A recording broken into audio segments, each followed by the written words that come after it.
اس وقت ہمارے ساتھ حضرت مولانا مفتی محمد قاسم قاسمی صاحب جو شاہی امام ہیں انگلورک مسجد دہلی کے۔ مفتی صاحب، اس وقت پورے ہندوستان میں اور ہندوستان کے باہر بھی وسیم رضوی ملون جیسے شخص کی لگاتار ورودھ پردرشن کیا جا رہا ہے، کیونکہ اس نے 26 آیات کو لے کر سپریم کورٹ میں پیٹیشن دائر کی کہ وہ ہٹا دینا چاہیے۔ کیا لگتا ہے آپ کو کہ ایک نام کا مسلمان جو صرف نام کا مسلمان ہے اور اس کی حرکات ایسی، اس کی ہمت کس طرح کی ہو جاتی ہے کہ اس طرح کے قدم وہ اٹھاتے ہیں اور اس طرح کا ریئیکشن دیکھنے کو مل رہا ہے اس میں؟ رضوی نے جن 26 آیات کو لے کر سپریم کورٹ میں ایک اپیل دائر کی ہے،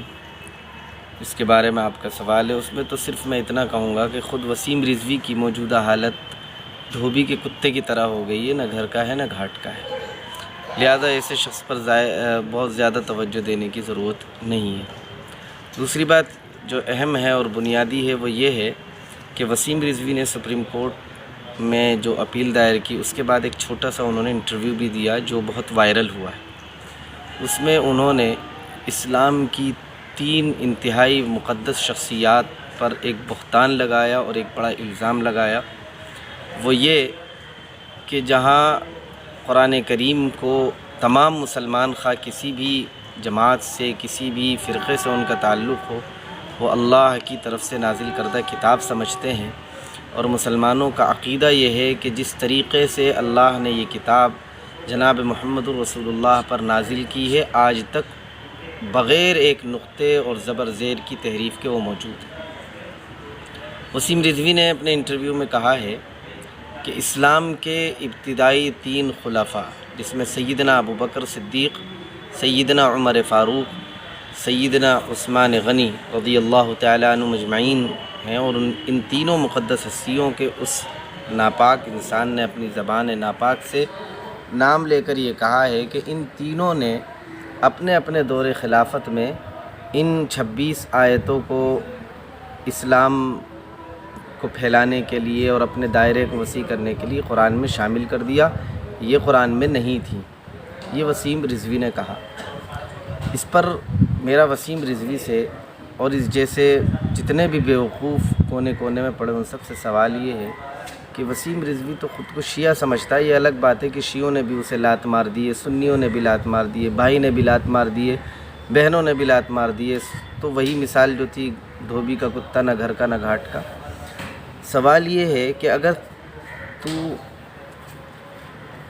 سیدنا علی رضی اللہ تعالی عنہ کو اپنا بڑا سمجھتا ہے، کم سے کم، ویسے تو وہ پوری اسلام کی بنیادی شخصیات میں سے ہیں اور چوتھے خلیفہ اسلام ہیں، لیکن وسیم رضوی کا سے ہی میرا سوال ہے کہ آپ نے یہ کہا کہ ان 3 لوگوں نے یہ 26 آیتیں قرآن کریم میں اپنے دور خلافت میں اپنے موقع اور محل کے اعتبار سے داخل کر دی، تو چوتھے خلیفہ اسلام کے حضرت علی کرم اللہ وجہہ ہیں، جن کو شیر خدا کہا جاتا ہے، اور یہ عقیدہ میرا بھی ہے اور تمام شیعہ حضرات کا بھی ہے کہ حضرت علی کرم اللہ وجہہ خلیفہ اسلام ہیں، ہمارے نزدیک چوتھے خلیفہ ہیں اور ایک بہت مقدس اور پاکیزہ ہستی ہیں۔ جب ان کا دور خلافت آیا تو وسیم رضوی سے سوال یہ ہے کہ ان 26 آیتوں کو حضرت علی کرم اللہ وجہہ نے کیوں نہ نکال دیا اگر وہ قرآن میں شامل نہیں تھیں؟ اس کا مطلب یہ نکلا کہ وسیم رضوی خود کو حضرت علی سے بھی بڑا سمجھ رہا ہے کہ جو کام حضرت علی کرم اللہ وجہہ اپنی خلافت میں نہیں کر سکے، وہ 1450 سال کے بعد یہ ناپاک شخص کھڑا ہو کے کہتا ہے کہ میں کروں گا، تو یہ تو پورے مسلمانوں کے خلاف تو ایک بات ہے ہی، خاص کر شیعہ جماعت کے خلاف ایک سخت بات ہے کہ انہوں نے حضرت علی کرم اللہ وجہہ کی توہین کر دی ہے۔ اس کے خلاف تو پوری شیعہ جماعت کو کورٹ میں جانا چاہیے تھا کہ یہ الزام لگایا اس نے حضرت علی کرم اللہ وجہہ پر کہ وہ خلیفہ بنے اور انہوں نے قرآن کی طرف کوئی توجہ نہیں دی۔ اگر خدا نخواستہ اس میں آیات زائد بڑھا دی گئی تھی تو حضرت علی کرم اللہ وجہہ خاموش کیوں رہ گئے؟ کیوں انہوں نے اپنے دور خلافت میں اس کو کیوں نہ نکالا؟ دوسری بات، وسیم رضوی نے یہ بھی کہا ہے دوسرے انٹرویو میں کہ جو کچھ میں نے کہا ہے وہ شیعوں کا عقیدہ ہے، یہ بات انہوں نے انٹرویو میں کہی ہے۔ تو تمام شیعہ حضرات کو چاہیے کہ وسیم رضوی سے کہیں کہ اگر تیری بتلائی ہوئی بات ہمارا عقیدہ ہے جیسا کہ تو کہہ رہا ہے تو ثابت کر، دکھا ہماری کتابوں میں۔ اگر نہیں دکھا سکتا تو اس کے خلاف کورٹ جانا چاہیے کہ اس شخص نے ہماری پوری برادری کے خلاف اور ہمارے پورے مسلک اور مشرب کے خلاف بات کہی ہے، اس پر اس کو سزا ہونی چاہیے۔ ایک اور بات یہاں پر یہ ہے کہ وسیم رضوی خود کیسا انسان ہے، میں تو انسان نہیں کہتا اسے، وہ انسانیت کی حدوں سے نیچے گر چکا ہے انتہائی۔ وہ کس قبیل کا ہے مجھے نہیں معلوم، جانور ہے کیا ہے، انسان تو وہ نہیں ہے۔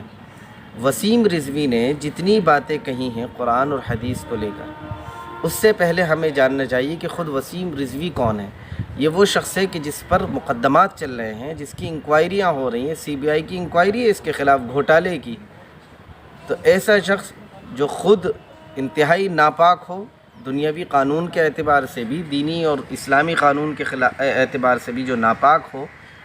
اس کی اپیل کو سپریم کورٹ میں ایکسیپٹ کیا جانا یہ تو ایک طریقے کی بالکل توہین کی بات ہوگی۔ مجھے امید ہے کہ سپریم کورٹ اس کی طرف توجہ بالکل نہیں دیں گے اور اس کی جو اپیل ہے اس کو خارج کر دیا جائے گا۔ ابھی مختلف جگہوں پر وسیم رضوی کے خلاف احتجاج ہو رہے ہیں، ہمارے مسلمان بھائی بھی ہیں، غیر مسلم بھائی بھی ہیں۔ یہ بڑی عجیب و غریب بات ہے کہ وسیم رضوی کے خلاف ہمارے غیر مسلم بھائی بھی بڑھ چڑھ کر حصہ لے رہے ہیں۔ لیکن میں اپنے مسلمان بھائیوں سے ایک درخواست کروں گا کہ ایک تو کسی بھی چھوٹے سے آدمی کو بڑا نہ بنائے۔ اس کی اتنی اوقات نہیں ہے وسیم رضوی کی کہ ہم ممبر اور محرابوں سے اس کا تذکرہ کریں ناپاک کا، اس کی کوئی اوقات نہیں۔ گلی کا ایک کتا ہے، اس سے زیادہ اس کی حیثیت نہیں ہے۔ بھوک لگی تو ہڈی کے لیے ہڈی مانگ رہا ہے، چیخ رہا ہے، حکومت کی طرف سے کچھ مراعات اسے مل جائیں گی، وہی اس کی ہڈیاں، اس سے زائد نہیں ہے۔ گھر والوں نے چھوڑ دیا، بیوی بچے چھوڑ رہے ہیں، بھائیوں نے چھوڑ دیا، ماں نے چھوڑ دیا، سبھی چھوڑ لیں، تو اتنی توجہ اس کے اوپر دینے کی ضرورت نہیں۔ ان جیسے اور جتنے لوگ ہیں ان کو بھی ایسے ہی۔ لیکن ہم کرتے کیا ہیں کہ جب ہمارا اپنا جس سے ہمیں کوئی عقیدت ہوتی ہے، ہمیں محبت ہوتی ہے، وہ کوئی بات اسلام کے خلاف کرتا ہے یا اسلامی معاشرے کے خلاف کرتا ہے تو ہم واویلا نہیں مچاتے، ہم اس کو نہیں سمجھاتے کہ تم بات غلط کہہ رہے ہو، بلکہ اس کی غلط بات ہی کو ہم صحیح سمجھ لیتے ہیں۔ جیسے سلمان ندوی کو لے لیجیے آپ، سلمان ندوی نے حضرات صحابہ اکرام کے خلاف جو حفوات بکی ہیں، اس کی حفوات کے بعد ہی دیگر لوگوں کی یہ ہمت بنی ہے کہ وہ آئے دن اسلام کے خلاف کھل کر بولنے لگے ہیں، اسلام اور مسلمانوں کے خلاف بولنے سے پہلے۔ ایک بات میں اور کہوں گا، وسیم رضوی نے کہا کہ قرآن کی یہ آیات قتل و غارت گری سکھاتی ہیں۔ سوال یہ ہے، رام کے نام پر کسی کمزور کو، نہتے کو قتل کر دینا کس آیات میں ہے، کس مدرسے میں پڑھایا گیا؟ گائے کے نام پر لوگوں کو زندہ جلا دیا جائے، ایک بھیڑ آ کر قتل کر دے، یہ کس نے سکھائی ہے دہشت گردی؟ وسیم رضوی سے سوال ہے کہ آپ جے بھارت ماتا کی جے اور فلاں کی جے اور فلاں کی جے کے نعرے لگوا کر کسی کو قتل کریں، یہ دہشت گردی کہاں سے آئی ہے؟ کیا یہ سب 26 آیات میں ہے؟ اس کے خلاف اپیل کب دائر کرو گے آپ؟ کیوں ایسا ہوتا ہے کہ ایک بھیڑ کبھی گوشت کے نام پر، کبھی گائے کے نام پر، کبھی کسی خاص نعرے کے نام پر کسی کو بھی قتل کر دیتی ہے اور اس کے خلاف کوئی اپیل دائر نہیں کی جاتی؟ کیا یہ دہشت گردی کسی مدرسے میں سکھائی گئی ہے؟ کہاں سے اس کی تعلیم حاصل کی جا رہی ہے؟ تو دیکھیے، دراصل قرآن امن کا پیغام لے کر آیا ہے اور جہاد کا ہرگز وہ مفہوم نہیں ہے جو وسیم رضوی جیسے ناپاک انسان عوام کے ذہنوں میں ڈال رہے ہیں۔ جہاد کا مطلب ہرگز یہ نہیں ہے کہ آپ کسی بھی مسلک والے کو راہ چلتے ہوئے قتل کر دیں، ہرگز نہیں ہے۔ میں اسلام کا پیغام بتلاتا ہوں۔ اسلام تو وہ پاکیزہ اور مقدس مذہب ہے جہاں یہ سکھایا گیا ہے کہ اگر آپ کا پڑوسی پریشان حال ہے تو آپ اس کی مدد کریں، یا نہ دیکھیں کہ وہ ہندو ہے یا مسلمان ہے۔ اسلام کا پیغام تو یہ ہے کہ اگر آپ کا پیٹ بھرا ہوا ہے اور آپ کا پڑوسی بھوکا سو رہا ہے تو آپ گناہ گار ہیں، خواہ پڑوسی ہندو ہو یا مسلمان ہو۔ اسلام کا پیغام تو یہ ہے کہ آپ راہ چل رہے ہیں اور اس راہ کے چلتے ہوئے آپ نے دیکھا کہ اس راستے میں کوئی ایسی تکلیف دہ چیز پڑی ہوئی ہے جس سے کسی انسان یا جانور کو تکلیف ہو سکتی ہے، تو اس کو ہٹا دینے پر اسلام میں ثواب کہا گیا۔ یہ اسلام کا پیغام ہے۔ اسلام کا پیغام یہ ہے کہ تم زمین والوں کے ساتھ رحمت کا معاملہ کرو، معافی کا معاملہ کرو، مہربانی کا معاملہ کرو، آسمان والا تمہارے ساتھ مہربانی کا معاملہ کرے گا۔ اسلام کا پیغام تو یہ ہے کہ تم جانور کو پانی پلاؤ، اللہ اس پر راضی ہو کہ تمہیں جنت دے دیں گے۔ تو اسلام کا پیغام تو یہ ہے۔ رہی بات جہاد کی، تو جہاد کا مفہوم صرف جو میں سمجھا ہوں اور میرے جیسے اور لوگ سمجھے، وہ صرف اتنا ہے کہ اس دنیا میں امن اور انصاف قائم ہو جائے، ظلم اور زبردستی اس دنیا سے ختم ہو جائے۔ یہ ہے جہاد کا ایک مفہوم۔ ظالم کو ظلم سے روک لیا جائے، مظلوم کے ساتھ کھڑا ہوا جائے، کمزور کا ہاتھ پکڑا جائے اور اس کے ہاتھ پکڑ کر اس کو آگے بڑھایا جائے، اور ظالم کے ہاتھ کو پکڑا جائے اور اس کو ظلم سے روک دیا جائے۔ یہ ہے جہاد کا مفہوم۔ ہرگز وہ نہیں ہے جو آج پورے دنیا میں مسلمانوں کے خلاف چلایا جا رہا ہے۔ میں خاص طور پر مسلمانوں سے اور اپنے وطن کے غیر مسلم بھائیوں سے درخواست کروں گا کہ آپ خود اسلام میں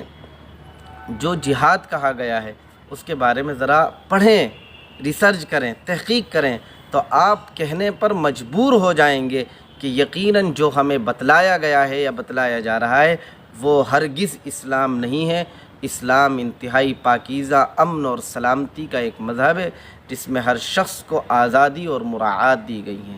امید ہے کہ آپ حضرات میری ان باتوں پر توجہ دیں گے، اور وسیم رضوی جیسے آئے گئے اور گرے پڑے لوگوں پر اتنی توجہ نہیں دی جائے گی۔ اور شیعہ حضرات سے بھی میری درخواست ہے کہ جس طریقے سے آپ نے اس وقت اتحاد کا ایک ثبوت دیا ہے، تو وسیم رضوی کے خلاف بھی آپ لوگ اپیل دائر کریں۔ یہ بات بالکل ضروری ہونی چاہیے کہ جس چیز کو اس نے پوری شیعہ برادری کا عقیدہ بتلا دیا ہے اپنی بات کو انٹرویو میں، تو شیعہ برادری کو کھڑے ہو کر کہنا چاہیے یا تو ثابت کر کے ہم سب کا عقیدہ ہے، ورنہ ہم تیرے خلاف کورٹ جانے کی تیاری کریں گے۔ السلام علیکم۔